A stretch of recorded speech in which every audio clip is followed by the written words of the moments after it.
होती है। अमेरिका और ईरान के बीच युद्ध की आशंका से ग्लोबल मार्केट में हड़कंप मच गया है।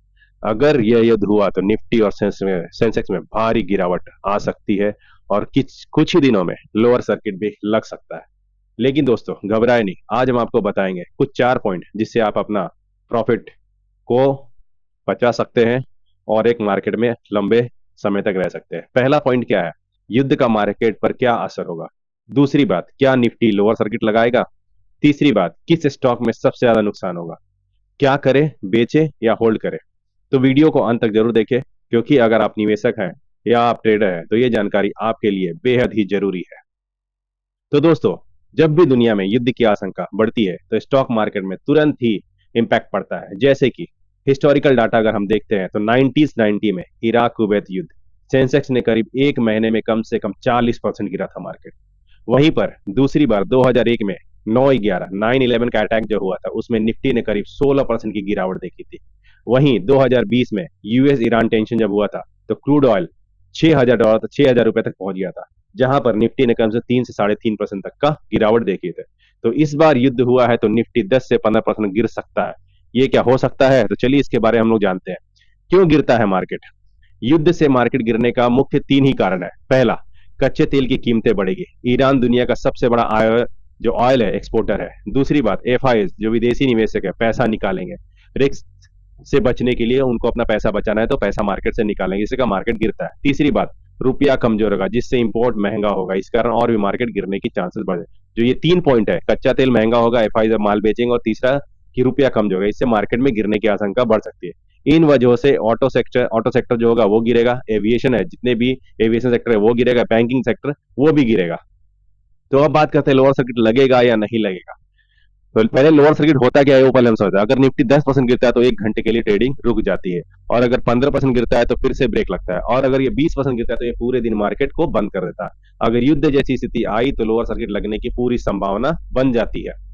अगर मार्केट बंद हो जाए तो पैनिक सेलिंग ना करे। दूसरी बात है, स्टॉक स्टॉप लॉस जो लगा के रखे, डिफेंस स्टॉक जैसे एफएमसीजी फार्मा में शिफ्ट हो जाए। अब क्या करें, निवेशक क्या कर सकते हैं? सेव इन्वेस्टमेंट ऑप्शन में युद्ध के समय सेक्टर सुरक्षित रहता है, जैसे गोल्ड हो गया, सिल्वर हो गया। डिफेंस स्टॉक जैसे एचएएल, बीएल जैसे कंपनियां हैं वो सब में आप निवेश कर सकते हैं। तीसरी, एफएमसीजी और फार्मा कंपनी, इसमें निवेश कर सकते हैं। किन स्टॉक से आपको दूर रहना है? इन सेक्टर में तुरंत ही नुकसान हो सकता है। पहला कि एविएशन सेक्टर, ऑटो सेक्टर और बैंकिंग, ये जो सेक्टर है इसमें अच्छा खासा नुकसान हो सकता है क्योंकि ये सबसे ज्यादा गिरेंगे। अब हुआ है कि मार्केट में जो युद्ध हुआ है, जो ट्रंप ने डायरेक्ट ही संडे को, जैसे उन्होंने एक जो उनका ईरान का जो न्यूक्लियर जो बेस था वो जहां पर उन्होंने उसका चल रहा था उनका बनाने का, मतलब इन पॉइंट पे पहुंच गया था कि वो बना सकते हैं न्यूक्लियर बम, और ये न्यूक्लियर बम अगर बन जाता था तो यूएस के ऊपर और इसराइल को ज्यादा खतरा होता था। क्या किया यूएस ने?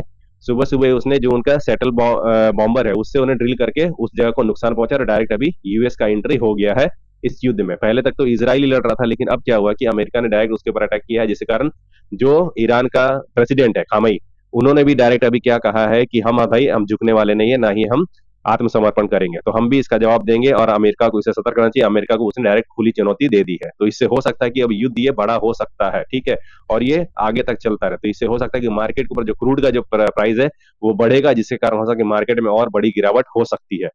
तो दोस्तों, युद्ध जैसी मार्केट वोलेटाइल हो जाता है, और समझदारी से काम ले। अगर आप लॉन्ग टर्म इन्वेस्टर हैं तो डिप पर खरीदारी करने का मौका मिलता है, लेकिन अभी जब तक वो प्राइस जो रहता है, प्राइस के सपोर्टर इसके पास ही आपको लेना है, तो इसलिए आपको थोड़ा सा सतर्क रहना है। अभी कुछ 2-3 दिनों तक आप देखते रहिए कि मार्केट में अभी कितना और मार्केट यहाँ करेक्ट कर सकता है। अगर ये युद्ध लंबा चलता है, अगर यूएस डायरेक्ट अगर आके, और अगर खामी जो ईरान का प्रेसिडेंट अगर कुछ और बड़ा अगर कुछ हमला करता है यूएस के ऊपर, तो ये बड़ा करेक्शन मार्केट को दे सकता है। और क्रिप्टो करेंसी और यूएस में भी अगर गिरता है, गिरावट होती है ऑलरेडी है, जो यूएस का डाउ फ्यूचर है वो भी अभी 300 पॉइंट मार्केट नीचे है। अगर हो सकता है कि मंडे हमारा मार्केट नीचे भी 400-500 पॉइंट निफ्टी नीचे गिर सकता है, गिफ्ट निफ्टी नीचे आ सकता है। हो सके अगर मार्केट अगर ईरान अगर कुछ बड़ा स्टेप लेता है यूएस के खिलाफ या कुछ आक्रमण करता है उसके ऊपर, तो मार्केट नीचे जा सकता है, लोअर सर्किट भी लग सकता है। तो वीडियो अगर अच्छा लगे तो लाइक कीजिए, सब्सक्राइब कीजिए, मिलता है अगले वीडियो में। नमस्कार।